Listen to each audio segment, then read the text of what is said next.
नमस्कार। बसंत आगमन के साथ खुशगवार होता हुआ मौसम और आपकी खुशियों में इजाफा करता हुआ डीडी बिहार का morning live show Bihar Bihar. मैं हूं आपकी अपनी होस्ट निहारिका।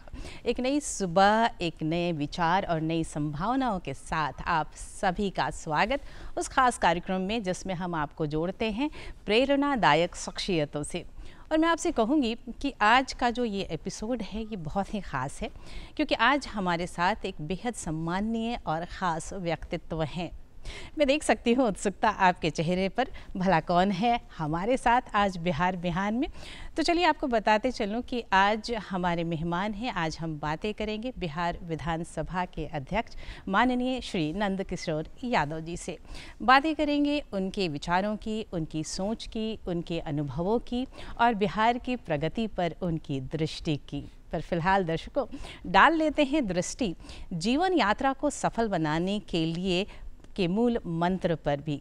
मैं बात कर रही हूँ अपने पहले सेगमेंट अनमोल वचन की। आइए नज़र डालते हैं क्या है आज का अनमोल वचन।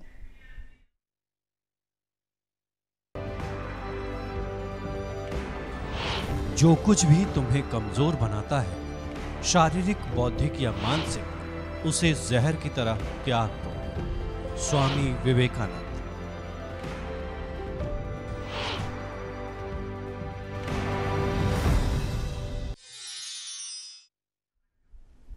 दर्शकों, भविष्य की तो हम सभी सोचते हैं, वर्तमान में जीते भी हैं, पर हमारे अतीत का, हमारे इतिहास का हमसे बड़ा कनेक्शन होता है।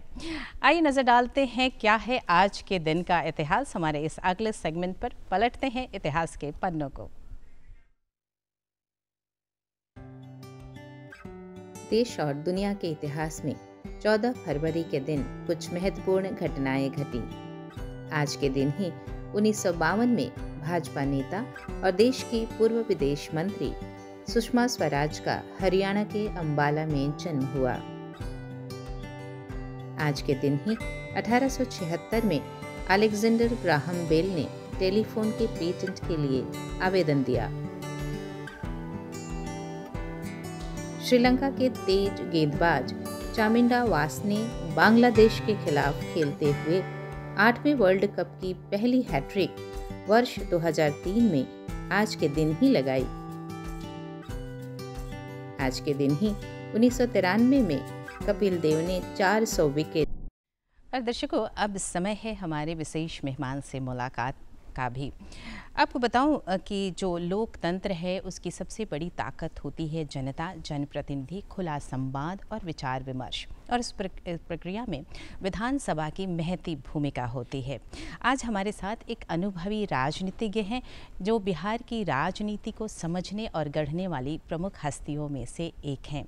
आज हम बातें करेंगे हमारे बिहार सरकार के पूर्व पथ निर्माण, पर्यटन, स्वास्थ्य मंत्री, नेता प्रतिपक्ष और वर्तमान में बिहार विधानसभा के अध्यक्ष माननीय श्री नंद किशोर यादव जी से। और चलिए हमारे साथ स्वागत करिए आज के हमारे विशेष मेहमान माननीय श्री नंद किशोर यादव जी का।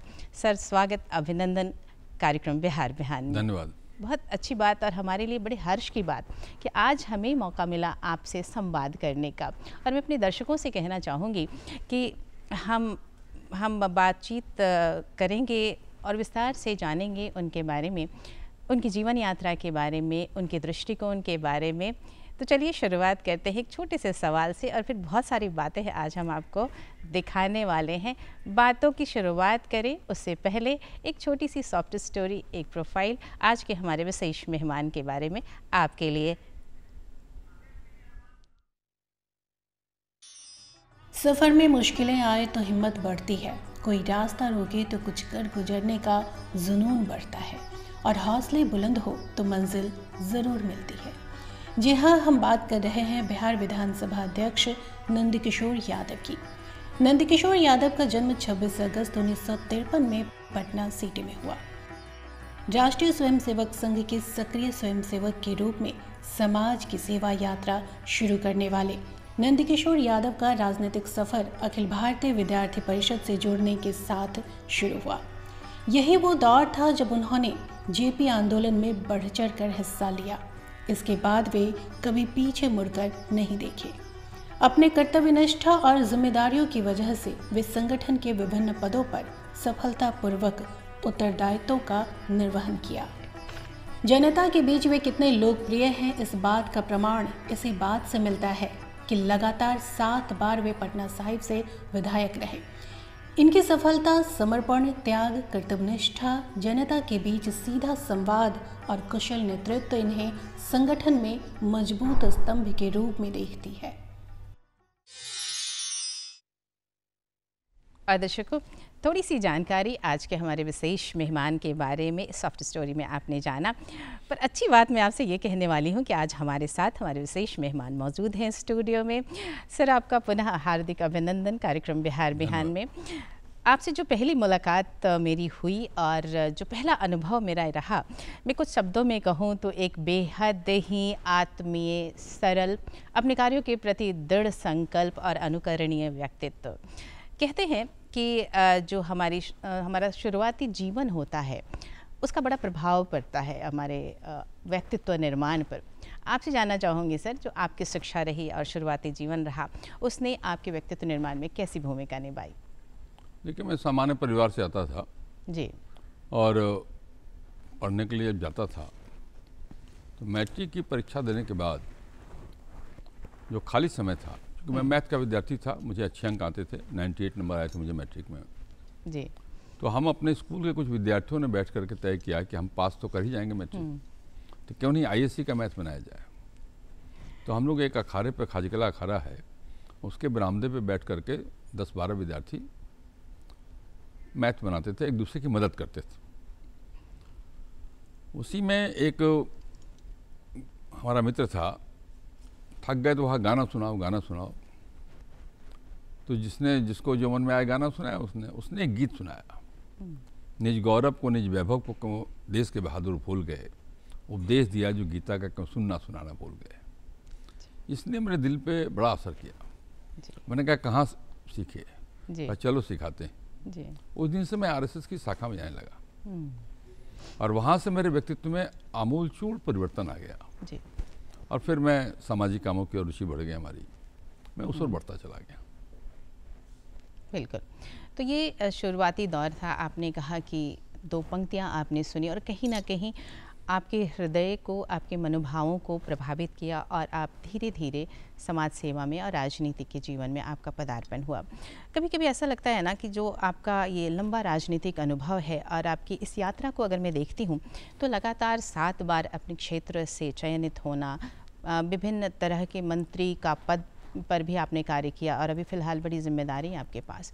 तो ये जो दौर रहा राजनीति में, जो कार्य आपने किए, वो दिखाता है कि कहीं ना कहीं समर्पण बहुत बड़ा है।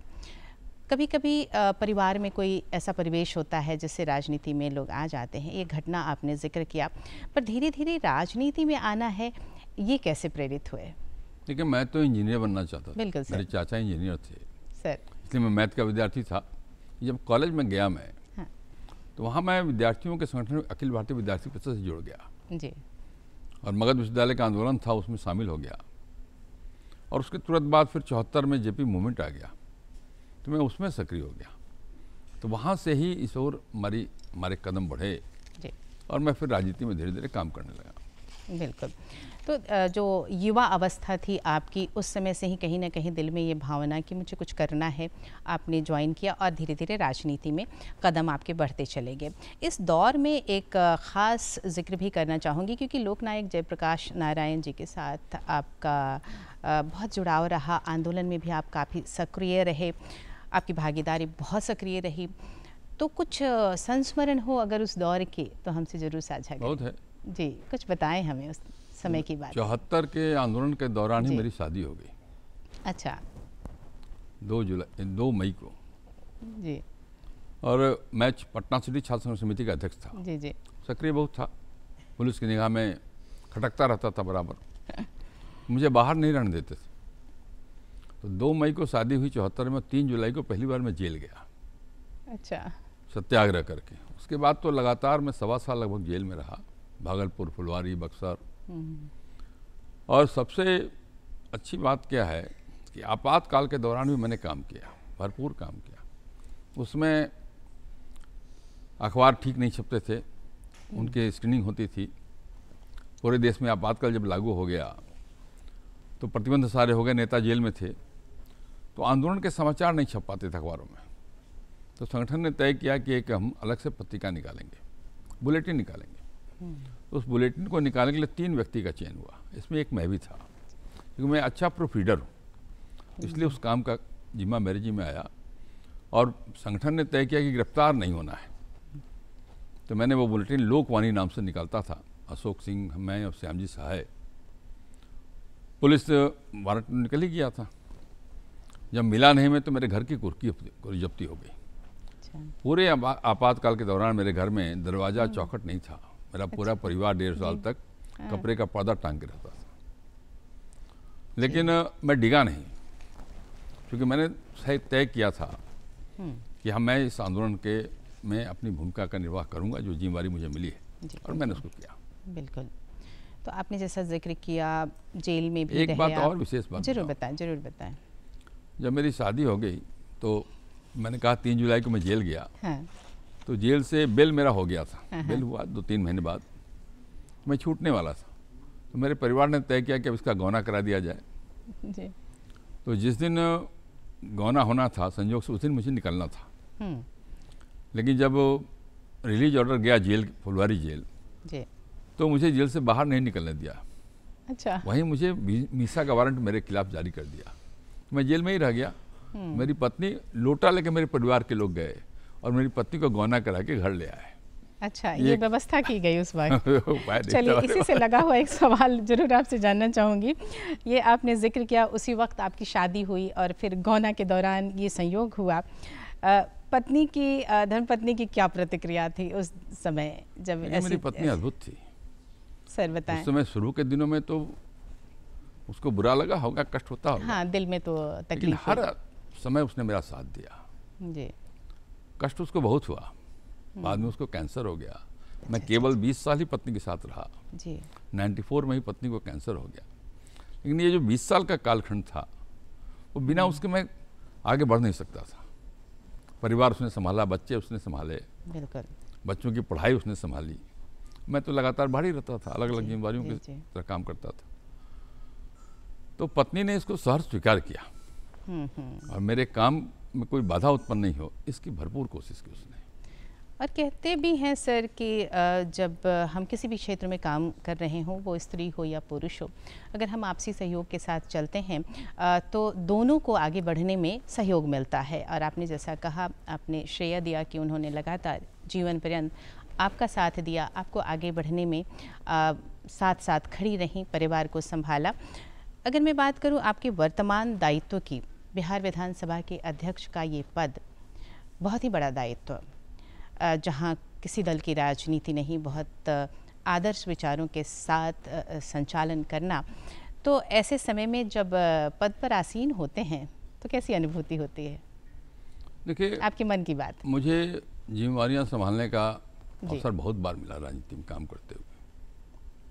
मेरा एक नियम है, मैं जब कुर्सी पर बैठता हूँ मैं उस कुर्सी का हो जाता हूँ, उसका जो डिमांड है उसकी पूर्ति करता हूँ।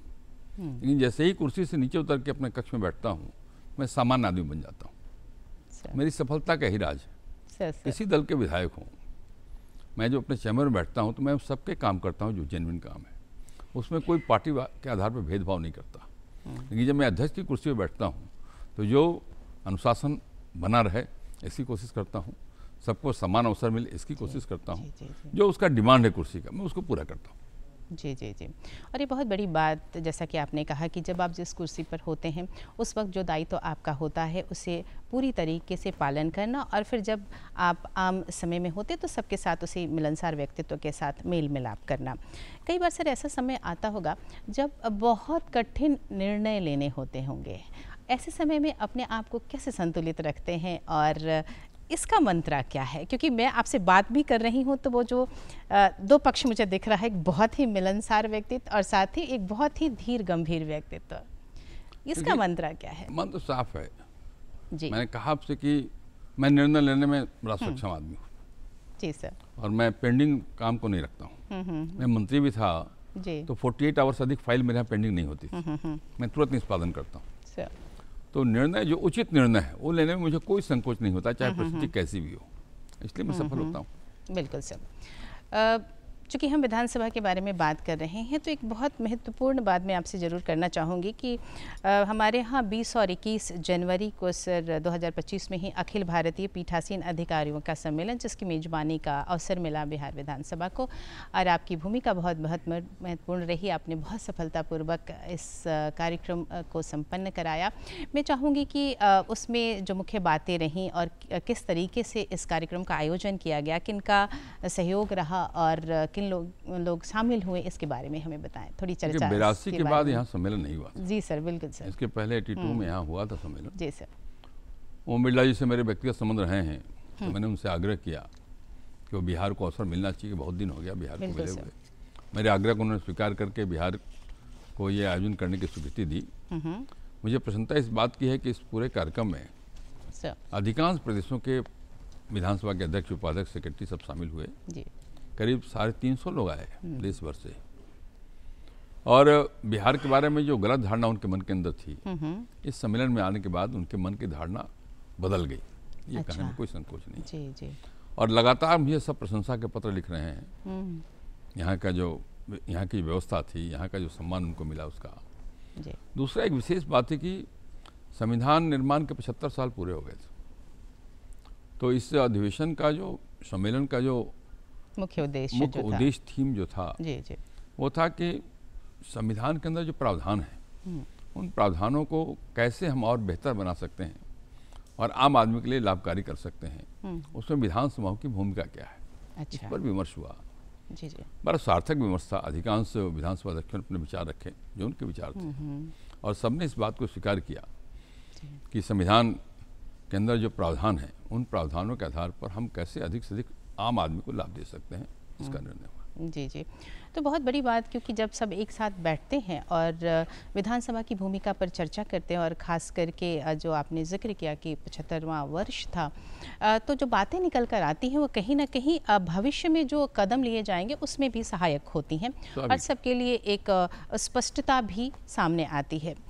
मैं अगर आपके कार्यों की बात करूं तो आपकी खासियत है कि आप हमेशा जनमानस से जुड़े रहे, विकास का कार्य किया, और जनता ने भी आपके प्रति स्नेह हमेशा दिखाया। 7 बार आप चुन करके भी आए। तो अगर आप हमारे साथ हैं तो नेतृत्व के लिए कहूँ या एक अच्छी लीडरशिप के लिए क्या गुण होने चाहिए आपके अनुसार?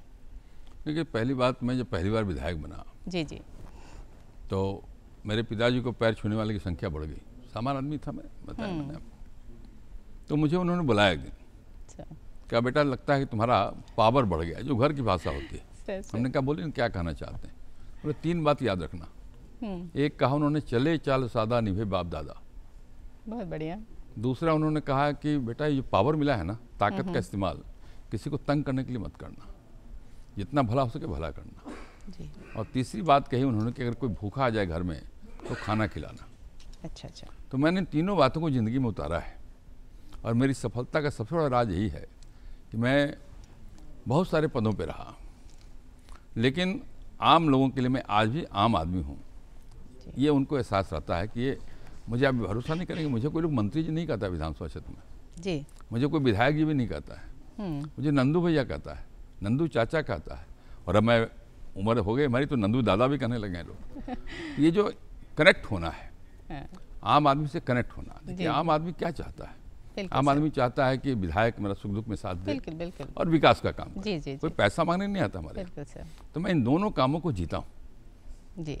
और मैंने पहली बार जब मैं विधायक बना तो मैंने तय किया कि मुझे उसमें 34% वोट आया था। अच्छा अच्छा। मैंने कहा कि इस जीत का कोई मतलब नहीं है, जीत का मतलब तब है जब पोल्ड वोट का 51% वोट आया। तो मुझे प्रसन्नता इस बात की है कि 7 चुनाव जीता मैं, 5 चुनाव में मुझे 51% से ज़्यादा वोट आया। अच्छा।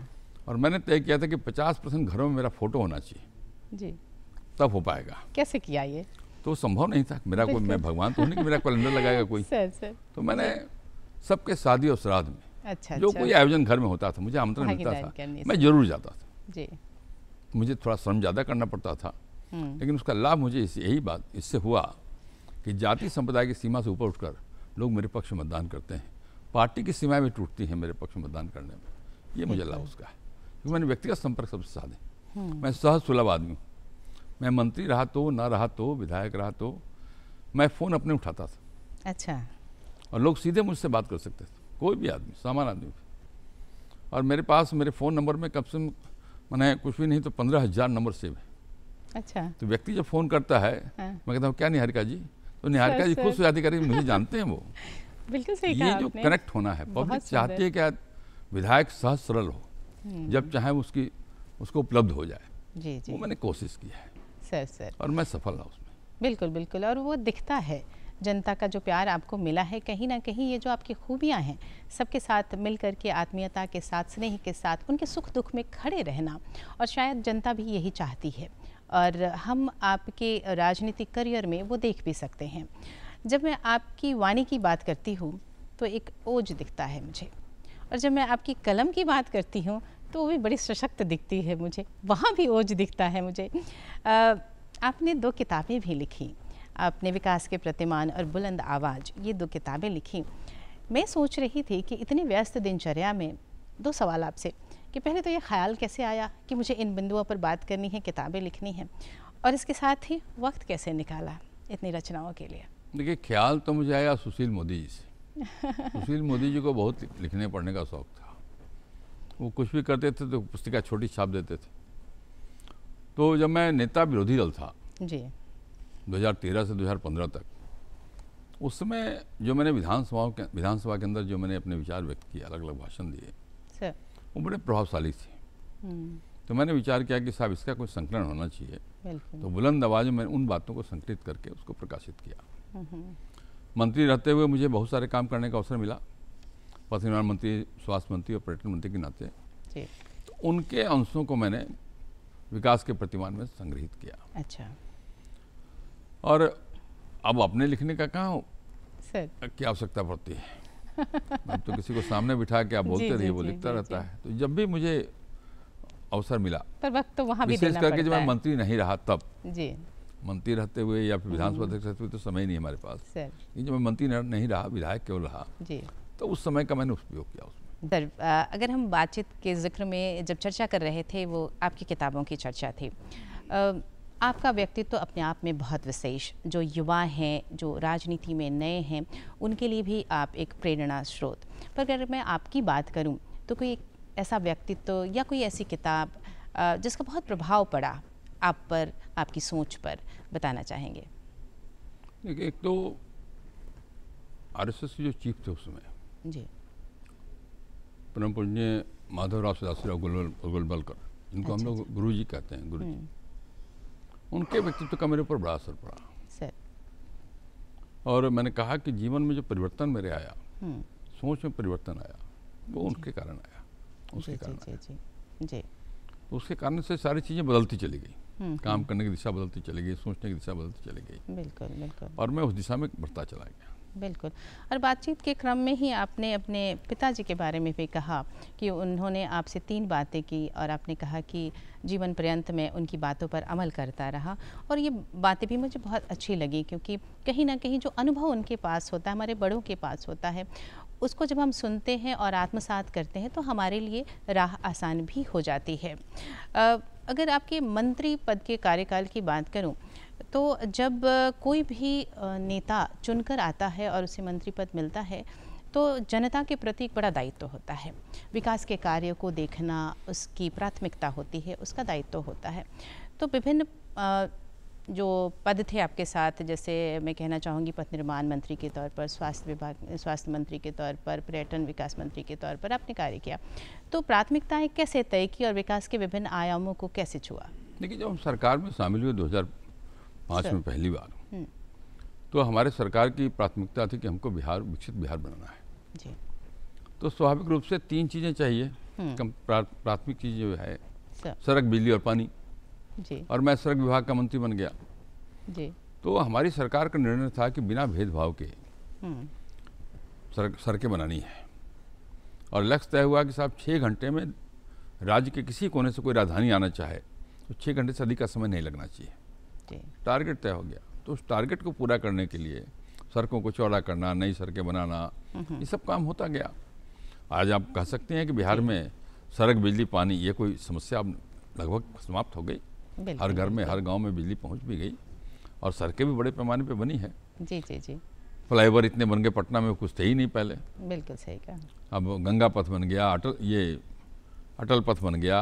गंगा पथ बना तो केवल इसलिए कि मेरी कंस्टिट्यूंसी पटना सिटी थी, वहाँ जाने में बड़ी कठिनाई होती थी।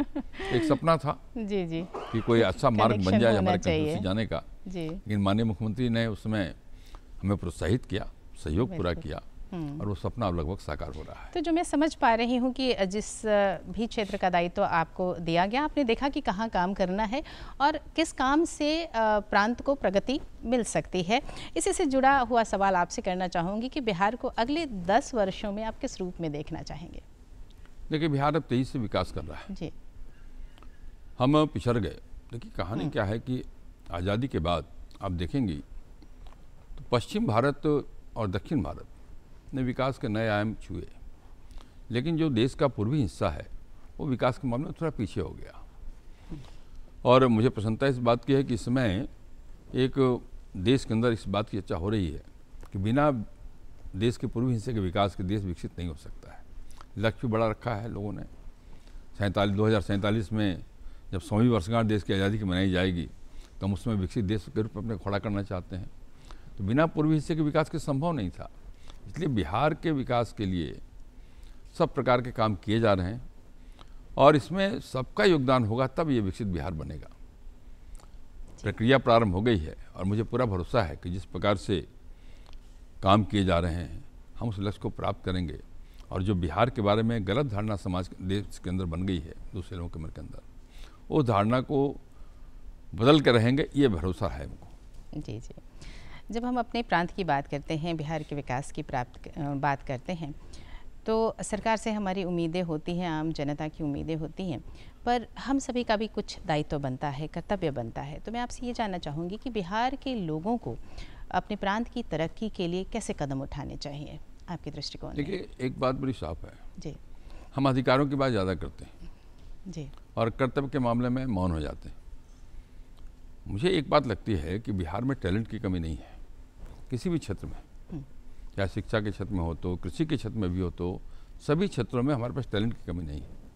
सब अपना अगर सबसे अच्छा समाज को देने लगे, कोई विद्यार्थी है तो अच्छी पढ़ाई करे, इंजीनियर है तो अच्छा इंजीनियर बने, डॉक्टर अच्छा डॉक्टर बने, खेती करने वाले लोग बढ़िया से खेती करें, तो मुझे लगता है कि वो अपना योगदान अगर देंगे तो उनका तो भला होगा ही, उनके परिवार का भी भला होगा, राज्य का ही भला होगा, राज्य भी आगे बढ़ेगा। जी, ये कर सकते हैं। तो मूल बात आपने ये कहना चाहा कि हम जो भी काम करें उसमें अपना उत्कृष्ट प्रदर्शन दें, क्योंकि हमारी तरक्की तो होगी ही, हम तरक्की करेंगे, समाज तरक्की करेगा, समाज तरक्की करेगा, हमारा प्रांत तरक्की करेगा। मैं गया था, विदेश गया जी, था। जी। मैं अभी ऑस्ट्रेलिया, इटली, फ्रांस और लंदन गया था। मैंने देखा फ्रांस में बिहार के लोग वहाँ कहाँ से कहाँ कितने बड़े बड़े काम कर रहे। एक तो मुझे मिल गए बक्सर के रोबोट बना रहे, एक मधुबनी के मिले बेस्ट, वहाँ बड़े पद पे काम कर रहे थे सरकार के। तो मैंने कहा कि मेरे पास टैलेंट की कमी नहीं है और वो सब लोग अब बिहार के विकास में अपना योगदान भी देना चाहते हैं। बड़ी संख्या में ऐसे लोग जो बिहार के बाहर, देश से बाहर रह रहे हैं बिहार के लोग, वो अब बिहार में आकर के अपना योगदान देना चाहते हैं, क्योंकि उनको लगता है कि बिहार में अब समय आ गया है जो हम अपना योगदान देकर बिहार को आगे बढ़ा सकते हैं। जी, बिल्कुल सही बात आपने कही और आपने एग्जाम्पल भी दिया कि किस तरह से जो बिहार की प्रतिभाएं हैं वो हर जगह दिख रही हैं। हम सभी प्रतिबद्ध हैं अपने प्रांत के विकास के लिए। अगर बात करूं युवाओं की, तो युवा की भूमिका बहुत महत्वपूर्ण हो जाती है, क्योंकि आने वाला समय उनका है, उनको जिम्मेदारियां लेनी हैं। क्या संदेश देना चाहेंगे, क्या खास कहना चाहेंगे हमारे युवाओं के लिए? इन नौजवानों से एक बात कहना चाहते हैं, एक आम धारणा बन गई है कि हमारे लिए सरकारी नौकरी के अलावा कोई दूसरा विकल्प नहीं है। रोजगार एक अलग चीज़ है और नौकरी एक अलग चीज़ है। नौकरियों की संख्या देश में बहुत कम हो गई है। मैं नौजवानों से ज़रूर आग्रह करूंगा कि वो अगर पढ़ने में रुचि है तो बेहतर पढ़ाई करें, कोई आपत्ति की बात नहीं है। लेकिन अब तो शिक्षा भी रोजगार परक बनती जा रही है धीरे धीरे, नई एजुकेशन पॉलिसी भी ऐसी बनी है, तो रोजगार की ओर भी प्रोत्साहित हों। अगर वो बहुत टैलेंट नहीं है उनके पास, क्योंकि ज़माना बदल गया है। अब केवल डिग्री हासिल करके बहुत कुछ प्राप्त नहीं कर सकते हम, हमें उसके इतर भी जानकारी होनी चाहिए। दुनिया छोटी हो गई है, तो जिसको जिस विषय में रुचि है उस विषय में आगे बढ़े, लेकिन केवल सरकारी नौकरी ही रोजगार है, ये धारणा नौजवानों को बदलनी चाहिए जी। और रोजगार की ओर अपने को उन्मुख करना चाहिए।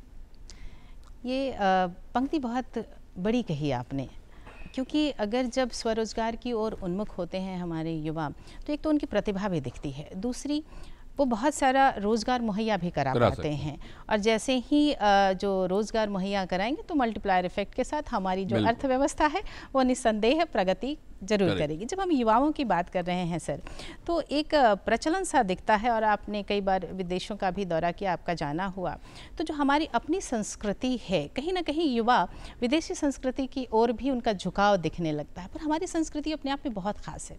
मैं अपने प्रांत की भी बात करूँ तो भी, बिहार की संस्कृति की भी बात करूँ तो इस पर क्या आपका विचार है और क्या कहना चाहेंगे? इस पर तो मैं बहुत लंबी बात कर सकता हूँ आपसे। जी। अच्छा देखिए क्या है, कई सैकड़ों साल की गुलामी के कारण हमारे इतिहास के परत पे धूल चढ़ गई। बिहार इतना गौरवशाली प्रदेश है, देश आप जहाँ बैठी हैं, ये एक समय में करीब 800 साल देश की राजधानी था, जब देश की सीमा इससे बहुत बड़ी थी। आज जिस पश्चिम की ओर हम देखते हैं और कहते हैं कि प्रगति कर गया, मैं तो कुछ उदाहरण देता हूँ। लोग कहते हैं कि साहब ये जो हमारे ग्रंथ हैं, रामायण, महाभारत, कपोल, कल्पना है, ये जो विदेशी आक्रांताओं ने इस बात को स्थापित करने की कोशिश की है, ये जरा विचार करिए। हम टेलीविज़न देखते हैं, आप अभी प्रसारण कर रही हैं, कहीं से बैठ के लोग डेली न्यूज़ देख रहे होंगे तो हमारा देख रहे होंगे जी। याद करिए आप, जब महाभारत का युद्ध हो रहा था और राज दरबार में धृतराष्ट्र बैठे थे और संजय आंखों देखा हाल, सैकड़ों मील दूर होने वाले युद्ध का आंखों देखा हाल बता रहे थे। बताइए उसमें टेलीविज़न था कि नहीं था, उस प्रकार की चीज़ थी कि नहीं थी। तो टैलेंट हमारे पास हजारों साल पहले था। आप चिकित्सा क्षेत्र में प्रगति की बात करती हैं, किसी का गर्दन काट के दूसरे जानवर का गर्दन लगा देना, ये आज का युग कर सकता है कि आज नहीं कर सकता है, लेकिन हमारे यहाँ तो किया। गणेश जी का गर्दन काट के हाथी का सूट गर्दन लगा दिया साहब, ये प्रगति तो मैंने किया है। और आप जहाँ बैठी हैं बगल में कुम्हार है, आप वहाँ जाके देखिए, वहाँ उसमें ऑपरेशन करने के औजार मिलते हैं उस कुम्हार की खुदाई में।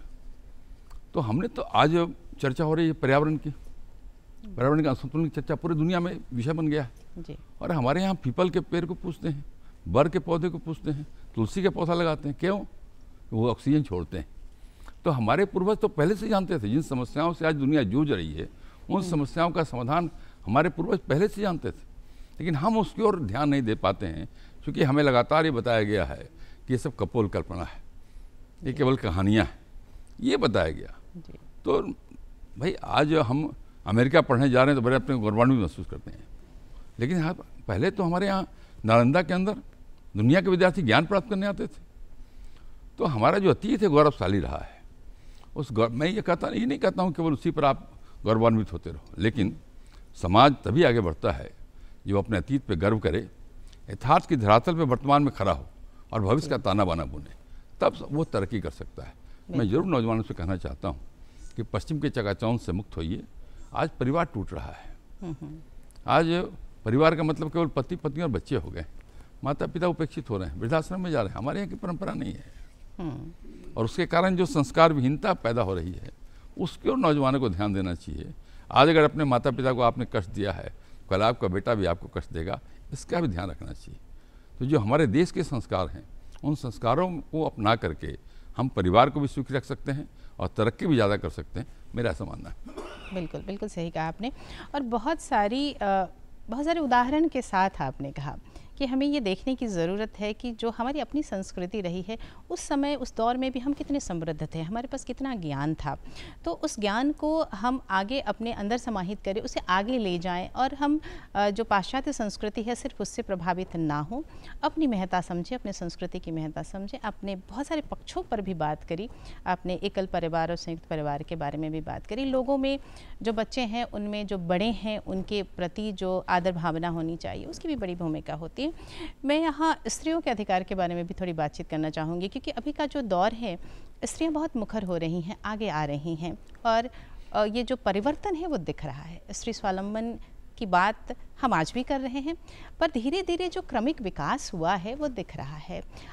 आपके विचार क्या हैं इस क्षेत्र में? स्त्री पुरुष में कोई अंतर करने का औचित्य नहीं है जी। और हमारे यहाँ पहले तो लड़कियाँ स्वयंवर करती थी, वो तय करती थी वर कौन होगा उनका। हम तो संस्कृति के लोग हैं, हमारे यहाँ तो शक्ति की प्रतीक कौन है? दुर्गा जी हैं। सर धन के प्रतीक कौन है? लक्ष्मी जी हैं। विद्या के प्रतीक कौन है? सरस्वती जी हैं। महिलाओं का सम्मान तो हमारे समाज में पहले से रहा है और आज इस परिवर्तन के युग में महिलाओं को आगे बढ़ना ही चाहिए। और मैं आपको बताऊं, जो कामकाजी महिलाएं उनको कठिनाई होती है जब वो युवा होती हैं तभी नौकरी करती हैं, बच्चे उनके होते हैं तो बच्चों की चिंता उनकी होती है। तो मैंने उसके लिए विधानसभा में एक व्यवस्था की है, पालना घर बनाया है। अच्छा। उस पालना घर में जो जिनके छोटे बच्चे हैं 6 महीने से 5 साल तक के, उन बच्चों को वहाँ रखने की पूरी व्यवस्था है। हमारे कर्मचारी अपने बच्चों को रखते हैं, महिला कर्मचारी, और अपना ऑफिस में काम करते हैं। जब फिट की जरूरत पड़ती है जाके फिटिंग करा देते हैं। तो मैंने कोशिश की है। तो महिलाओं के नौकरियों में आने के बाद जो कठिनाइयाँ आने वाली हैं, उन कठिनाइयों के निराकरण के बारे में समाज को सोचना चाहिए। विधानसभा ने एक पहल की है पालना घर बना के। जी जी, और बहुत अच्छी कोशिश आपकी, मैं सराहना करूंगी। और इस तरह के प्रयास अगर हर जगह दिखने शुरू हो जाते हैं तो महिलाओं को भी कार्य अवधि में एक गिल्ट की जो भावना होती है कि मैं परिवार को समय नहीं दे पा रही हूँ, तो कहीं ना कहीं इन सारी परेशानियों का निराकरण भी हो पाएगा। अगर बात करूँ बदलते हुए दौर की, तो अब टेक्नोलॉजी में भी हम बहुत आगे बढ़ रहे हैं और उसे समाहित करना भी उतना ही ज़रूरी हो गया है। आर्टिफिशियल इंटेलिजेंस का ज़माना है, सोशल मीडिया का ज़माना है। इसके अच्छे प्रभाव भी हैं और इसके कुप्रभाव भी हैं। बैलेंस की ज़रूरत है। चूँकि लंबा अनुभव है आपके पास, तो इस पर आपके विचार? देखिए, चीज़ों को तो देखने का अपना अपना नज़रिया है। सर दुनिया में चीज़ें बहुत हैं, ठीक है, आपने टेक्नोलॉजी में लगातार प्रगति हो रही है, तो आप चीज़ों को कैसे लेते हैं इस पर निर्भर करता है ना। अगर आप खोलिए यूट्यूब, क्या देखना है आपको? आप चले जाइए उसमें, जितना गहराई में चल जाइए देखते रहिए आप। लेकिन आप बुरे दृष्टि से देखेंगे तो बुराई आपको दिखती रहेगी उसमें जी। तो अपनाने का सवाल है। और मैं तो मानता हूँ कि टेक्नोलॉजी का इस्तेमाल तो भरपूर करना चाहिए और उसके सकारात्मक परिणाम भी आ रहे हैं। मैंने तो अपने यहाँ तय किया है कि हम पूरे पुस्तकालय को डिजिटल कर रहे हैं जी। पूरे सेक्रेटेरिएट को मैं डिजिटल कर रहा हूँ और विधानसभा के सारे क्वेश्चन वगैरह सब भी अब उनके मोबाइल पे आएंगे, जवाब उनके मोबाइल पे जाएंगे। इस्तेमाल करना चाहिए, उपयोग करना चाहिए, समय की बचत होती है उससे। तो हमें ये निर्णय लेना है कि हम उसका सकारात्मक प्रयोग कैसे करें, यहाँ हमारा ध्यान ज़रूर होना चाहिए। क्योंकि बदलाव के साथ अगर हम टेक्नोलॉजी के साथ नहीं चलते हैं तो विकास के लिए ये मुश्किल भी होता है और हम पिछड़ सकते हैं। अगर बात करूँ अपने प्रांत बिहार की, तो बिहार की सबसे बड़ी ताकत क्या है आपके दृष्टिकोण से? बिहार की ताकत तो बिहार के युवा है। क्या बात है? युवा के पास, युवा इतनी बड़ी संख्या में हमारे पास हैं और वो टैलेंट वाले हैं। आज एक छवि हमारी बनाई गई कि बिहार के लोग केवल मजदूरी करने बाहर जाते हैं। मैं इस धारणा से सहमत नहीं हूँ बिल्कुल। वो अधिक कमाने के लिए बाहर जाते हैं। वो जमाना होगा जब रोजी रोटी के लिए बाहर जाते होंगे, लेकिन वो अधिक कमाने के लिए बाहर जाते हैं। और अधिक कमाने के लिए बाहर जाना मैं बुरा नहीं मानता हूँ जी।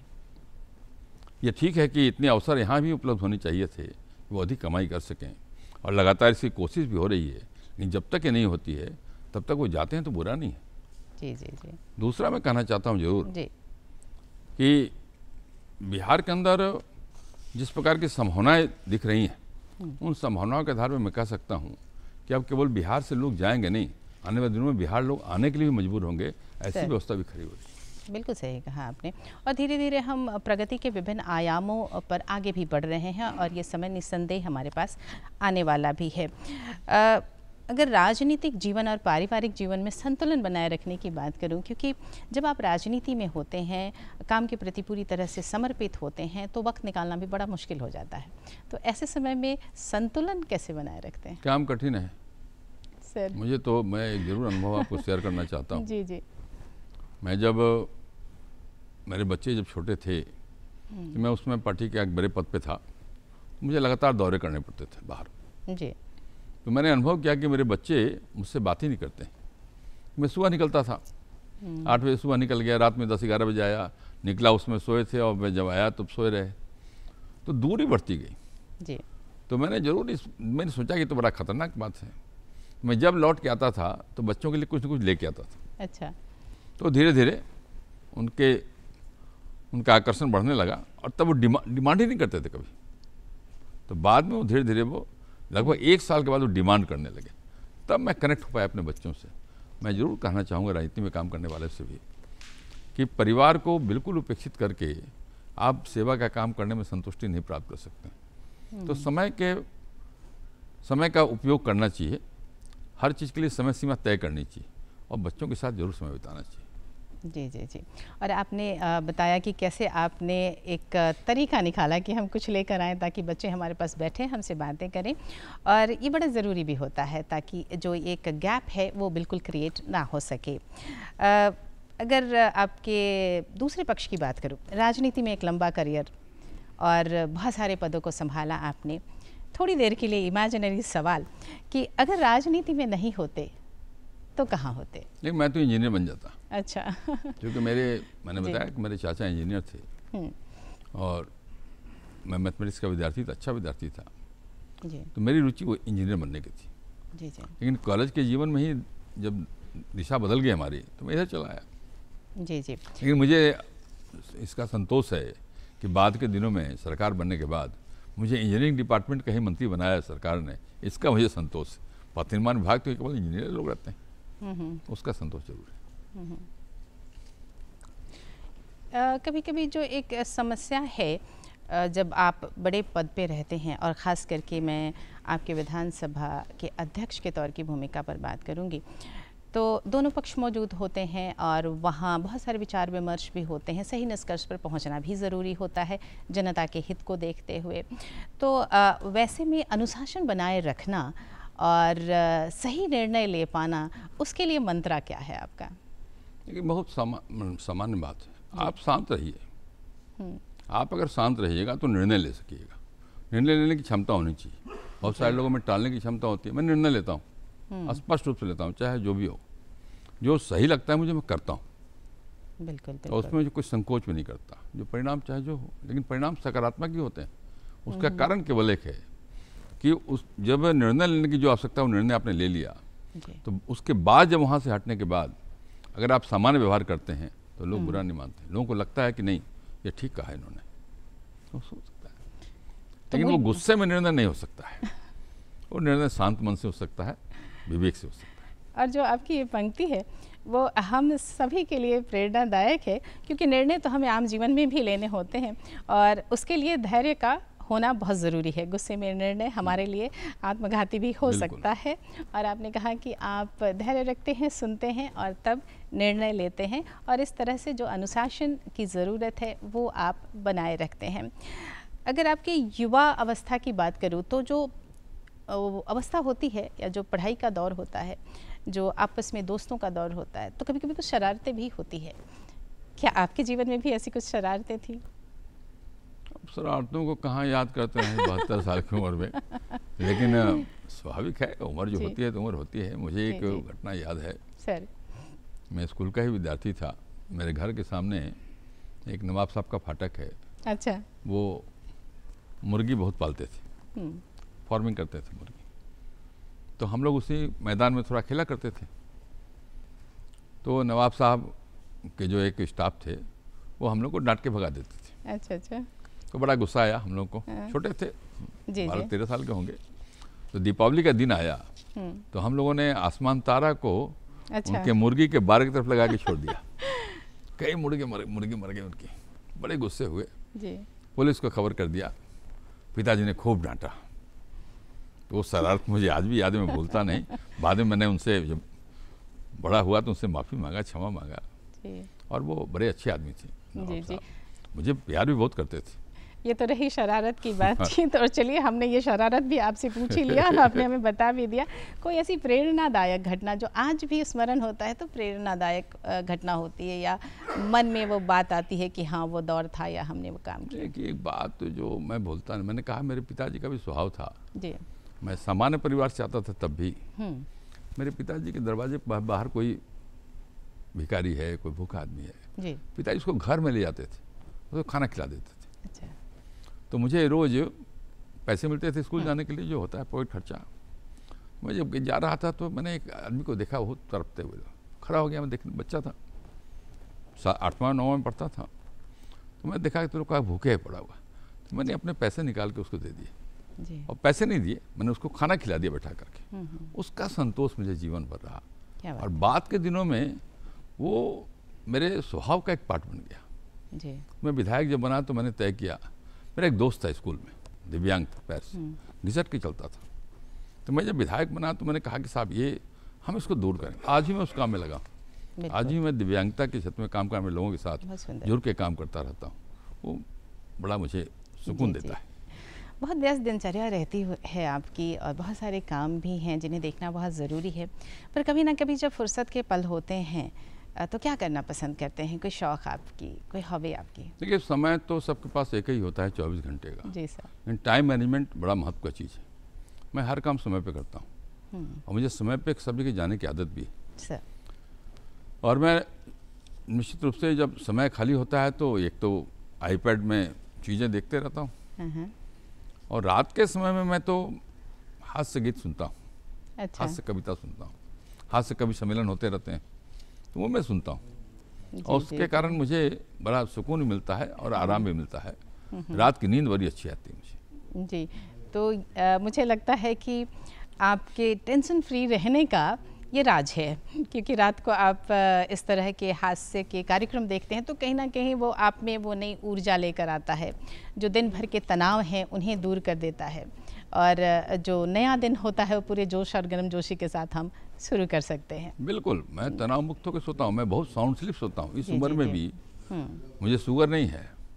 मेरा लिवर ठीक है, किडनी ठीक है, चेस्ट ठीक है, घुटना ठीक है, टेवना ठीक है। मुझे इस तरह की बीमारी बहुत नहीं है और मैं साउंड स्लीप सोता हूँ। एक बार सोने के बाद मैं 6 घंटे बाद ही उठता हूँ। आपने अपने स्वास्थ्य के बारे में जिक्र किया तो मैं अपने दर्शकों के लिए आपकी दिनचर्या ज़रूर जानना चाहूँगी। मैं सवेरे उठने के बाद जो सामान्य क्रियाएं हैं वो करता हूँ जी। और थोड़े योग करता हूँ। मैं फिर उसको अखबार पढ़ता हूँ। अच्छा। मैंने खाली पेट चाय पीना बंद कर दिया, मैं नहीं पीता हूँ। मैं चाय पीने के पहले अखरोट बादाम रात में फुला के रखता हूँ, वो खाता हूँ तब चाय पीता हूँ। और मैं तुलसी का पत्ता रोज 5 खाता हूँ। अच्छा। अंकुरा हुआ अनाज खाता हूँ। तो जो आवश्यकता है शरीर की, बिना अतिरिक्त कोई चीज़ लिए हुए भोजन के रूप में ही अपने को प्राप्त करता हूँ, उसके कारण मैं स्वस्थ रहता हूँ। जी जी। और फिर मैं सुबह उठता हूँ के बाद 9:30 बजे नीचे उतरता हूँ, 9 साढ़े 9 में। और मैं प्रतिदिन लोगों से, आम आदमी से मिलता हूँ। प्रतिदिन आम आदमी से मिलता हूँ। मेरे यहाँ विदाउट अपॉइंटमेंट रोज लोग आते हैं सवेरे, मैं 1 घंटा उनसे बात करता हूँ, मिलता हूँ। अच्छा। तो उसके कारण समय मेरा 10 साढ़े 10 बज जाता है। उसके बाद फिर सरकारी काम जो करता है वो करता रहता हूँ। जी जी।